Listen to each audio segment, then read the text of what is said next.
Baby bet, ayy, couple racks, couple panties on him, couple blacks, ayy, that's a fact, ayy,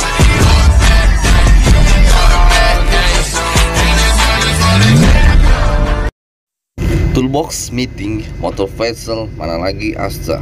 Assalamualaikum warahmatullahi wabarakatuh. Waalaikumsalam warahmatullahi wabarakatuh. Salam sejahtera buat kita semua. Terima kasih untuk kehadirannya dan terhormat untuk CP Jiner dan para perwira yang lain, bapak-bapak yang kami hormati. Pada sore hari ini kita akan melaksanakan Toolbox Meeting tiap hari Sabtu. Jadi hari ini kita akan membahas mengenai safety sirkuler yaitu SC 05/2022 yaitu mengenai keselamatan kerja. Untuk CPJ saya persilakan untuk membaca sirkuler. Oke, terima kasih Kap atas waktunya.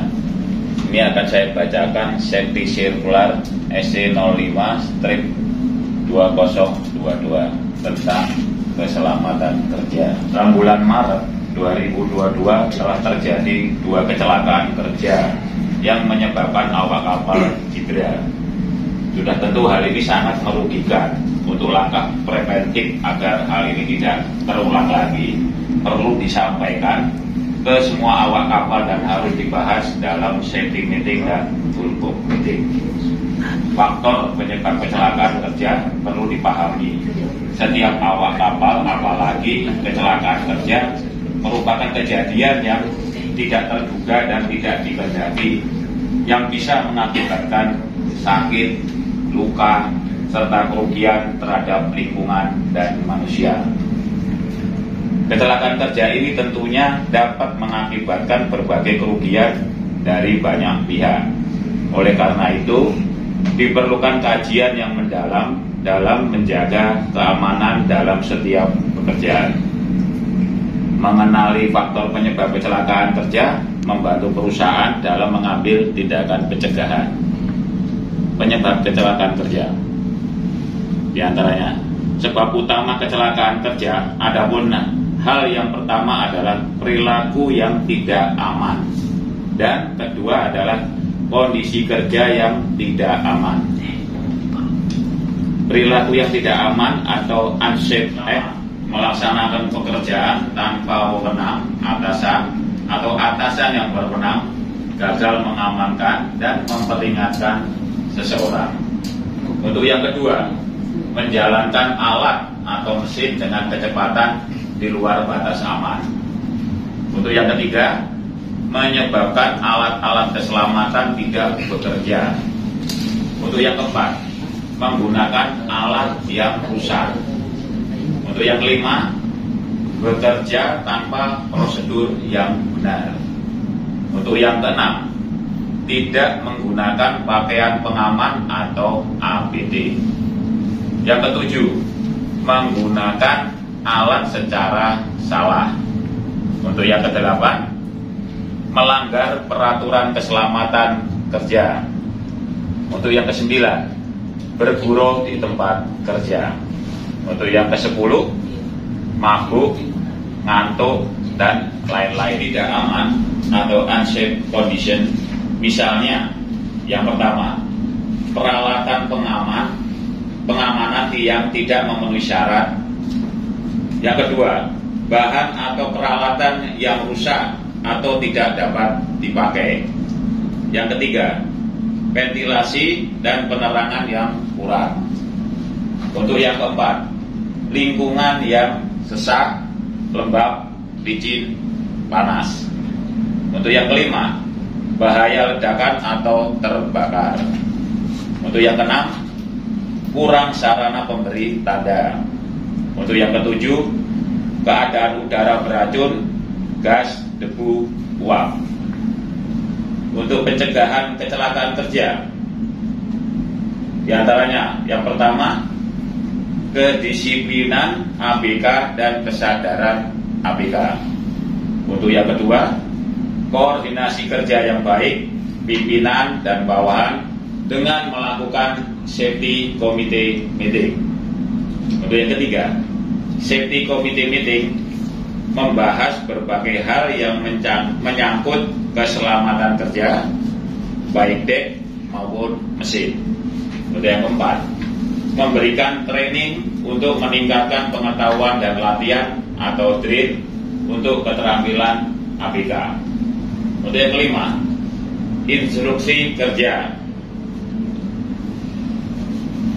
Terus instruksi yang tegas dan jelas dari atasan kepada bawahan yang akan melaksanakan tugas pekerjaan. Demikian sirkuler SC 052022 yaitu mengenai keselamatan kerja telah dibacakan oleh CP Diner.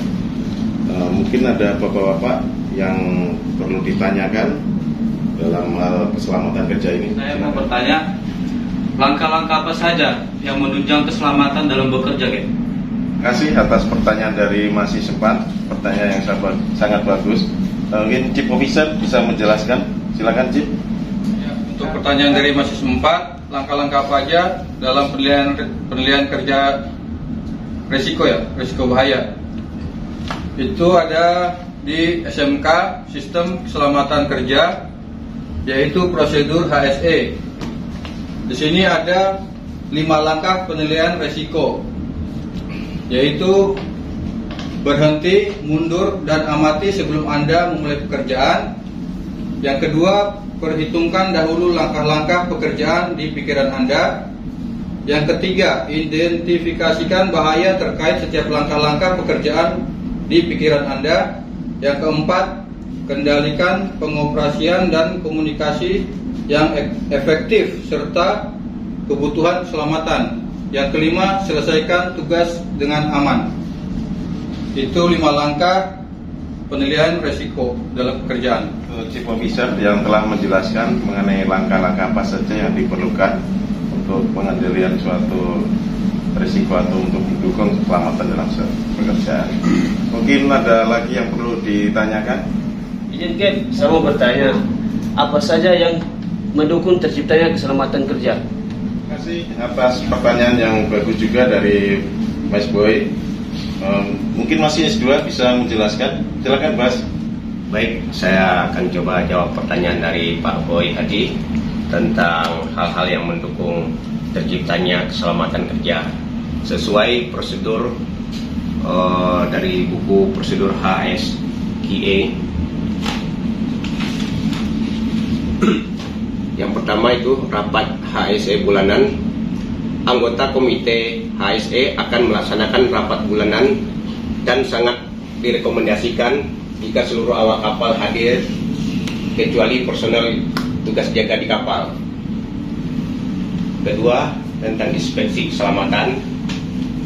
Form inspeksi keselamatan Q12 akan digunakan oleh perwira keselamatan untuk membantu mengidentifikasikan potensial kondisi yang berbahaya. Perwira keselamatan akan melaporkan bahaya keselamatan saat inspeksi dan sesuai prosedur untuk penanggulangan bahaya seperti itu. Ketiga, safety moment. Untuk meningkatkan keselamatan, kita tidak hanya belajar dari pengalaman kita sendiri, tetapi lebih banyak dari pengalaman orang lain. Bertukar pengalaman adalah media yang kuat untuk merubah tingkah laku dengan harapan untuk safety moment di atas kapal.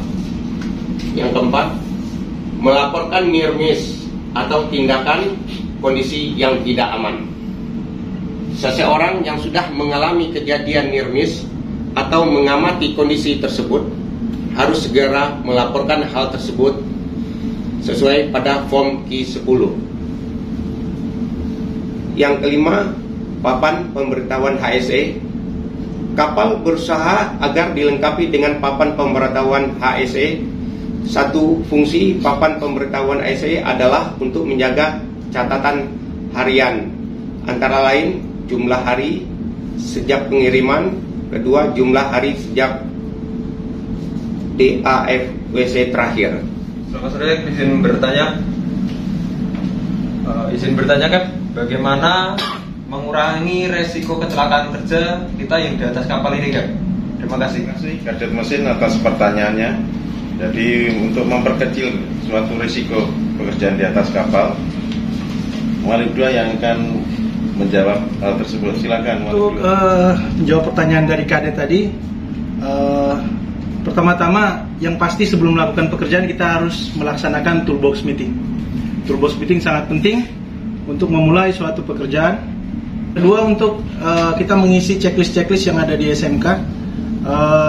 Tujuannya untuk mengetahui seberapa besar bahaya yang akan ada. Yang ketiga, kita harus mengetahui isi dari risk assessment. Yang keempat, kita memakai atau melengkapi diri kita dengan PPE. Ya, yang terakhir, kita harus menjalankan semuanya dengan safety first. Itu jawaban singkat dari saya. Terima kasih. Mohon izin Kep, saya izin bertanya, PPE itu apa ya? Terima kasih atas pertanyaannya Kak Dedek. Untuk Mas Istiga, coba jelaskan itu apa itu PPE. Silakan. Untuk pertanyaannya Kak Dedek juga. Jadi gini, kepanjangan PPE itu personal, perspektif, equipment. Itu perlengkapan kita dalam bekerja. Contohnya safety helmet, safety glove, safety boiler suit, safety glove, safety shoes. Kita dalam melaksanakan pekerjaan itu sesuai dengan peralatan safety yang kita pakai. Terima kasih. Kadet sudah paham ya mengenai PPE. Untuk yang lain, kalau tidak ada, saya akhiri untuk meeting hari Sabtu sore ini. Terima kasih atas kehadirannya. Assalamualaikum warahmatullahi wabarakatuh.